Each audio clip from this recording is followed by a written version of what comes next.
more, you know, I would say esoteric reason would be that now I'm coming close to God. I'm entering the shul. I am attaching myself to God. What a pleasure. What an honor to be in close proximity with God. Okay? That brings along joy as well. But it can be both. It can be joy, it can be awe, and, that type of attitude as well.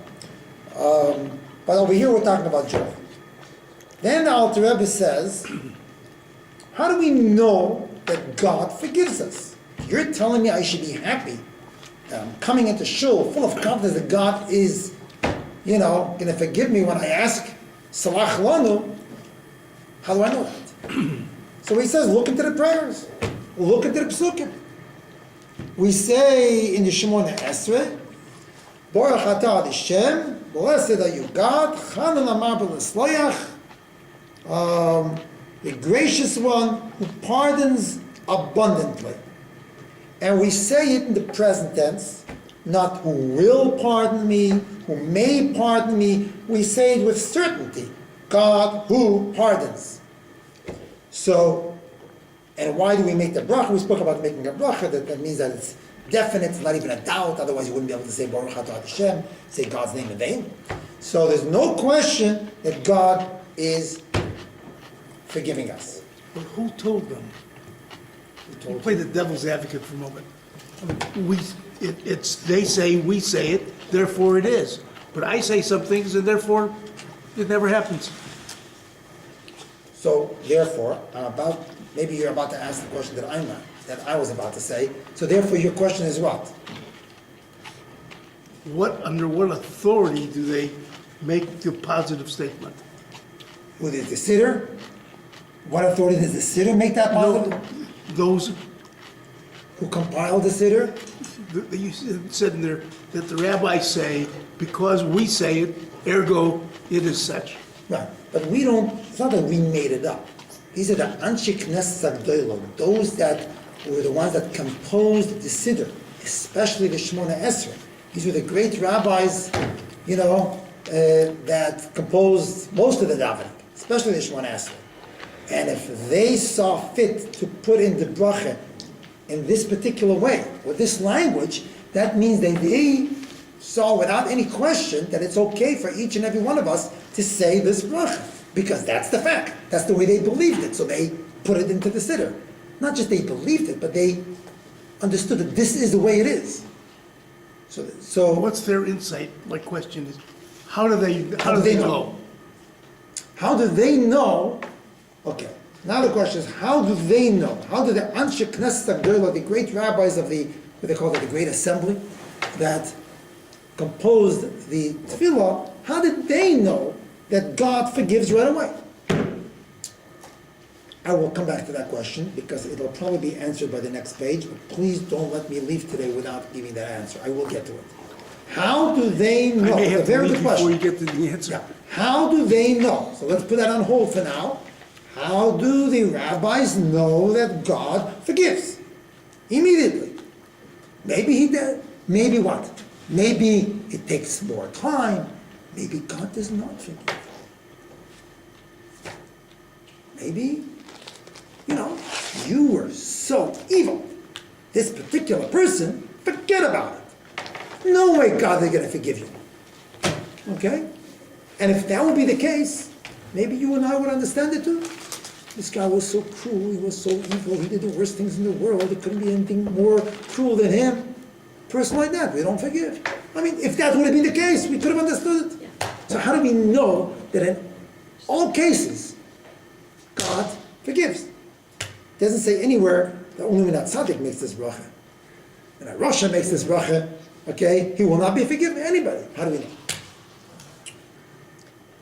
But in the meantime, the fact that this is a bracha that exists, okay, assuming we already know the reason why by them there was no doubt, so now that we know that that's the case, God forgives us, no question.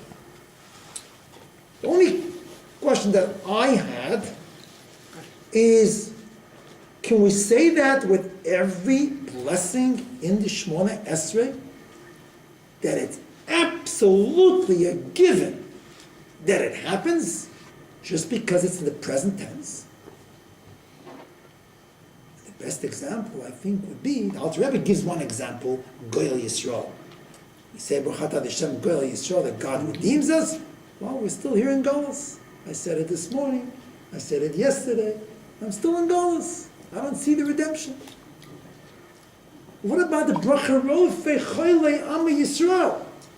God is the healer of the people who are sick amongst the nation. Am Yisrael. He's the healer of the nation of Israel. In the present tense. Exact same thing as Chan and the marvelous Lech. So if you're telling me that happens instantly, then this should also happen instantly. Yeah? Can we all testify to that? Every time you walk into shul, you say, Rofei Choylei Am Yisrael, you walk back into the hospital, your patients are all discharged? No. It doesn't happen that way. And you say it every day. Yeah. And you come back, the patients are still there. So how do we explain that? And the answer is the following. God, there are certain things, let me say this, there are certain things that's absolutely up to us and up to us only. We do it, then the job gets done. There are certain things that are absolutely up to God. I can stand on my head all day long, God is the one that pushes these buttons.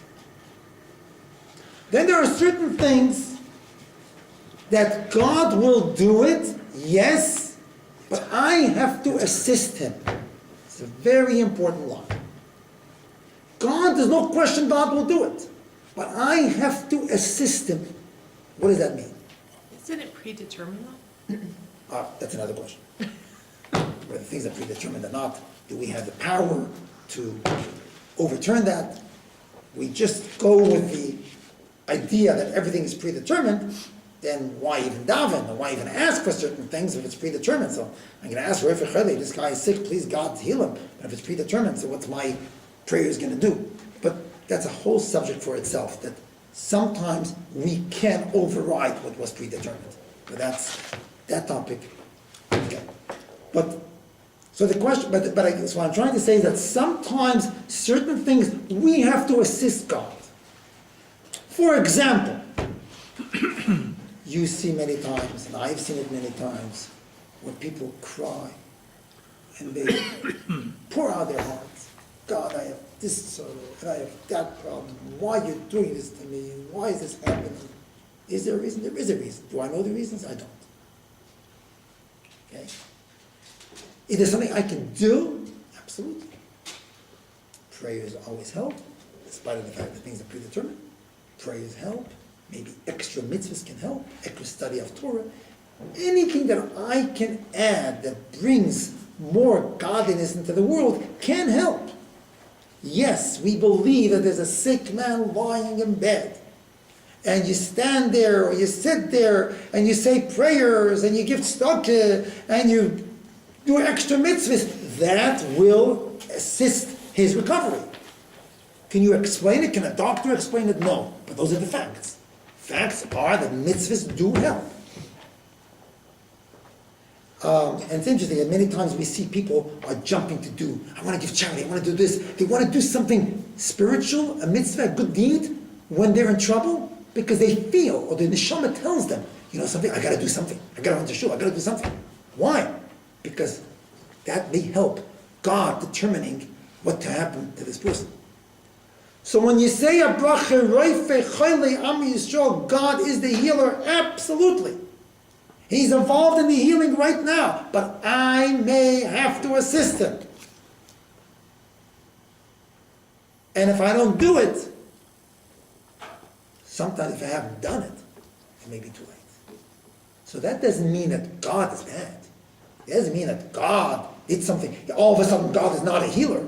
Just the other day, someone told me a story, an incredible story. They made a big Kiddush show. Sudas Haidon, the Thanksgiving to God, special period that you say by the Torah, Gomel. But then many also make a Suda, a festive meal. He was in a car a couple of weeks ago, driving from Minnesota. All of a sudden, a big sheet of ice on the road. His car turned over like that. Wow. All the windows shattered. The car was totaled. He walked out with a scratch. The police came and said, "So who's the driver? Where is he?" "You are the driver."